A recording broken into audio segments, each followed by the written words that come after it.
Selamat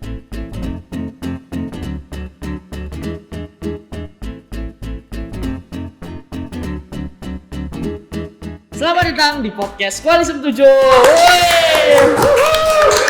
Nah, nih ada sesuatu yang menarik nih pada podcast hari ini karena kita udah bareng Politeknik Akademi Pimpinan Perusahaan. Dari namanya aja tuh udah wah keren banget nih. Tapi siapa sih yang bakal ngobrol-ngobrol bareng kita?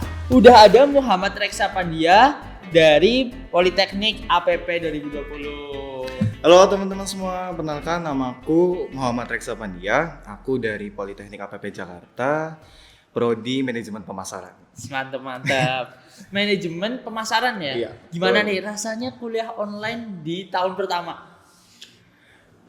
Sebenarnya sih bukan kuliah online ya, maksudnya dari zaman SMA kelas 12 juga udah online. Iya kan? bener banget sih. Nah, online, ujiannya juga ujian sekolah akhir juga online Nice. ya.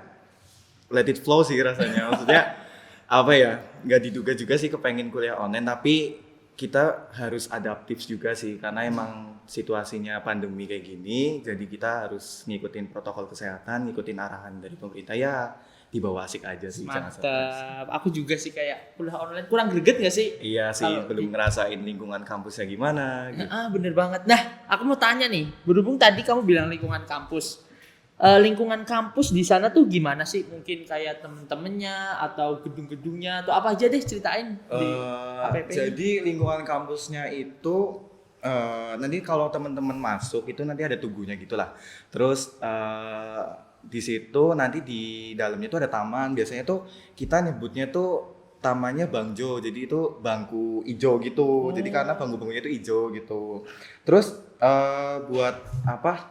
Di sekitar kampus juga banyak kayak minimarket. Jadi teman-teman kalau misalkan ada kebutuhan kos atau mau jajan itu ada. Nggak usah bingung lah ya, udah Iya, tersedia. Terus di dalam kampus juga ada gitu. Terus akses angkutan umum kalau misalkan teman-teman nggak bawa motor nih, nah itu tuh gampang banget sih karena di depan kampus tuh ada halte. Jadi bisa tuh naik metro mini atau apapun di halte itu. Mantap. Iya, Lengkap terus- banget kayaknya ya. Terus di setiap lantai tuh kalau nggak salah ya itu setiap lantai ada galon. Jadi kalau misalnya teman-teman mau refill minum bisa di situ. Terus setiap lantai juga. Jadi tuh lantainya tuh kalau nggak salah sampai 3 sampai 4 lantai dan setiap lantai tuh ada musolanya. Jadi teman-teman ya di kampus juga ada masjid ya. Jadi teman-teman bisa ke musola aja kalau misalkan mau deket gitu. Mantap. Di setiap lantai ada musola. Ada. Keren banget sih beneran. Bener-bener nggak usah takut buat ibadah. Iya. Nah, kan gini nih biasanya tuh ada mesti tanya kayak, tapi di Jakarta biaya hidupnya tuh mahal nggak sih? Emang mahal gitu atau gimana sih? Iya sih, mungkin orang awam pun tahu ya bahwa stigma Jakarta itu biaya hidupnya mahal. Exactly, betul banget ya. Maksudnya, tapi catatan gak semua di daerah Jakarta itu biaya hidupnya mahal gitu. Kadang yang mahal itu ada biasanya di Jakarta Pusat tuh biasanya gitu buat makan segala macam. Kalau kamu di mana nih Jakarta? Nah, aku tuh di Jakarta Selatannya. Jadi itu kayak perbatasan Jakarta sama Jawa Barat, di Depok gitulah perbatasan gitu. Jadi kayak Jakarta tapi udah di pinggir gitu loh. Nah, kalau misalkan di sekitar kampus itu masih relatif murah gitu. Jadi kalau makan ya, misal teman-teman mau cari makan siang nih. Nah, ada tuh di sekitar kampus ada nasi Padang, kalian bisa dapat 10.000, itu udah dapat ayam, terus udah dapat telur gitu. Murah banget dong. Itu tuh ya sebenarnya nggak beda jauh sih dari Kampus-kampus Purwokerto gitu lain ya, juga. iya gitu. Terus kalau misalkan kalian nih biasanya kan anak kos ya, kita nyari warmindo ya. Iya bener banget. Itu di saya juga ada warmindo gitu, kayak misal mau cari omelet segala macam gitu kan. Itu harganya juga relatif murah dari 8.000 sampai 12.000. Jadi sama lah kayak di Purwokerto di sekitar Unsur itu kan banyak tuh. Iya bener sama sih. Nah, terus kalau minumnya sendiri kalau di Warmindo sama juga sih 3.000-an ke atas gitu. Ya, rata-rata ya. Iya gitu segitu. Terus kalau misalnya nih teman-teman mau nyemil juga relatif murah sih di sekitar situ. Ada yang jual es krim corner gitu kayak model McD pakai kon itu udah dapat 5.000 dan itu rasanya mirip banget sih sama McD. Mantap. Terus ada tempat minuman kayak Thai tea itu juga mulai dari 5.000-an. Terus buat teman-teman nih kalau misalkan mau berangkat ada jadwal masuk nih di pagi hari, teman-teman bisa sarapan di belakang kampus. Kalau nggak salah itu ada tempat bubur ayam itu Lengkap banget harganya. informasinya. Ini buat referensi teman-teman ya. Ini aku kasih tahu loh. Jadi Oke. aku pengen banget mematahkan stigma bahwa Jakarta itu Mahal. mahal. Enggak, sebenarnya enggak gitu. Maksudnya kalau kalian pinter-pinter memanage keuangan kalian, kalian bikin anggaran bulanan, pasti kalian bisa sih memenuhi targetnya. Tergantung gitu. orangnya masing-masing juga Iya. nggak sih. Kalau misalkan emang kalian uang jajannya dikasih lebih, misal 2 juta harus habis sebulan gitu bisa sama orang tua, ya silakan kalian bisa nih di sekitar kampus juga ada kayak restoran-restoran gitu. Kalau misalkan kalian di awal bulan punya uang banyak nih, atau kalian emang disangguin banyak, ya silakan. Kalian misalkan mau ngerjain tugas atau mau duduk-duduk aja atau mau makan enak gitu. Terus ada tuh bubur kisaran 7 sampai 8 ribuan ada di belakang kampus gitu. Terus ada ya banyak lah jajan yang 5 ribuan juga ada gitu. Oh, murah ya, relatif murah. Ya kisaran segitulah. Rata-rata lah ya kayak Iya, rata-rata sama di segitu sih. Bokerto. Karena kita juga sama-sama tinggal di Indonesia, kita bukan tinggal di luar negeri yang notabene kalau kita makan habis sampai $5 ke atas itu kan malu ada. Kita masih di Indonesia yang masih relatif murah lah. Oke, mantap. Nah, kamu kan udah pernah ospek online ya. Lah kamu selayang pandang fasilitas yang ada di sana tuh apa aja sih? Kalau fasilitas yang aku rasain waktu itu dulu ya ospek ya, kayak ada gedung pertemuan gitulah ya, gedung pertemuan buat sidang misalkan buat yang skripsi gitu ya, terus misalkan sidang pleno buat setiap organisasi gitu. Itu ada. Terus fasilitas lain juga itu ada perpus ya, terus ada lab. Jadi labnya itu ada lab komputer, lab bahasa Inggris, terus sama lab kompetensi sesuai jurusan. Jadi di APP ini tuh ada 4 jurusan, jadi yang D3-nya itu ada 3 jurusan, terus yang satu D1.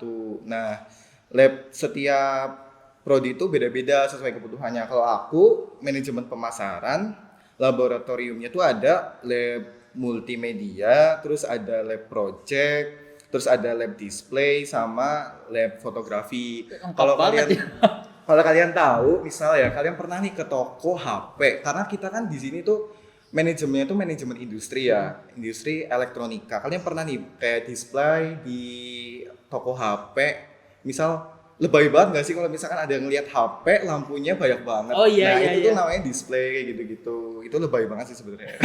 Tapi kan buat menarik consumer buat beli. Itu ada ilmu-ilmunya gitu nanti ya. Ada.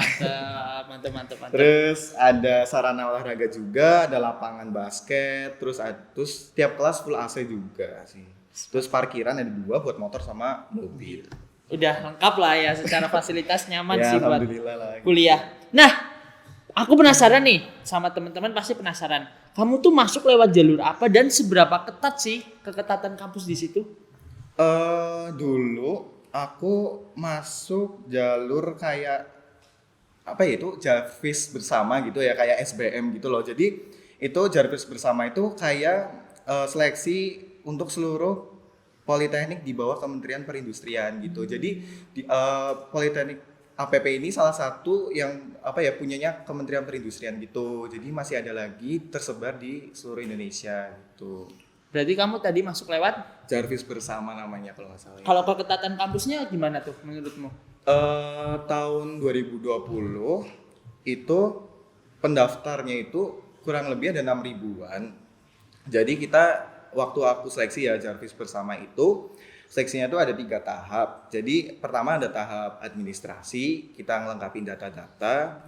Terus nanti ada tes tertulisnya. Jadi tes tertulisnya itu ada TPA sama TBI tahunnya aku. Tapi kalau misalnya aku dulu tanya ke kakak tingkat itu ada TWK-nya juga gitu. Kayak kedinasan biasa sih gitu tes-tesnya. Oh, hampir sama gitu Iya. ya.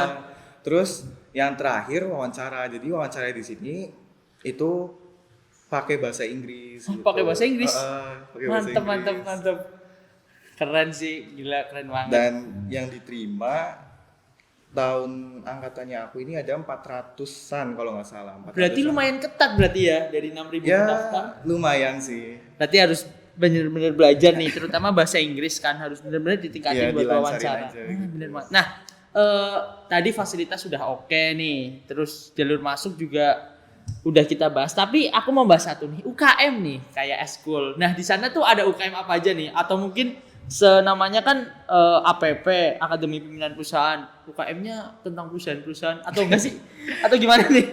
Jadi di APP itu kalau organisasi ya itu ada BEM kampus, terus ada Himas tiap prodi, terus ada Menwa, itu resimen mahasiswa tuh kayak kekuatan sipilnya APP gitu ya, kayak dilatih buat mempertahankan NKRI, dan salah satunya itu implementasi dari sistem keamanan dan pertahanan rakyat semesta.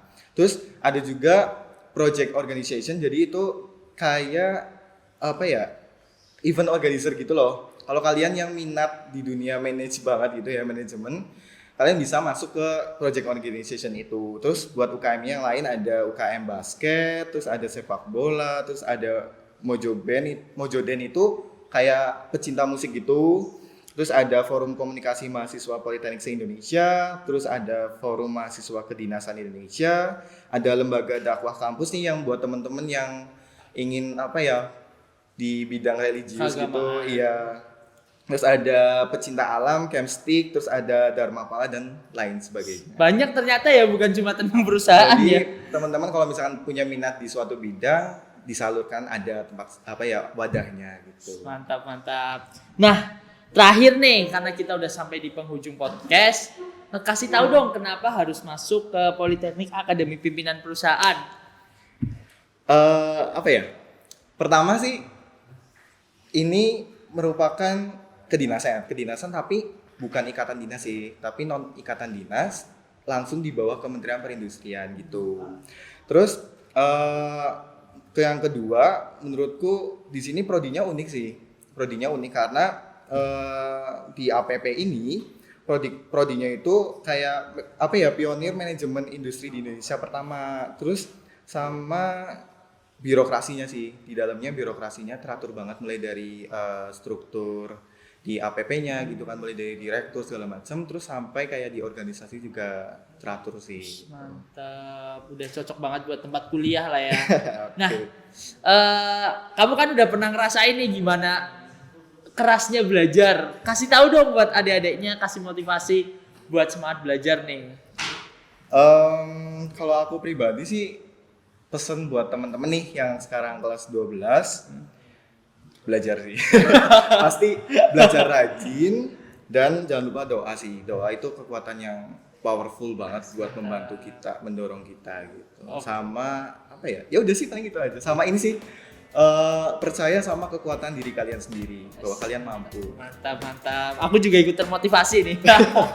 Oke, makasih banget nih buat Reksa yang udah hadir di podcast hari ini. Dan semangat terus buat belajarnya. Dan buat adik-adik Semada 21, tetap semangat belajar, jangan lupa berdoa, dan sampai jumpa di podcast selanjutnya.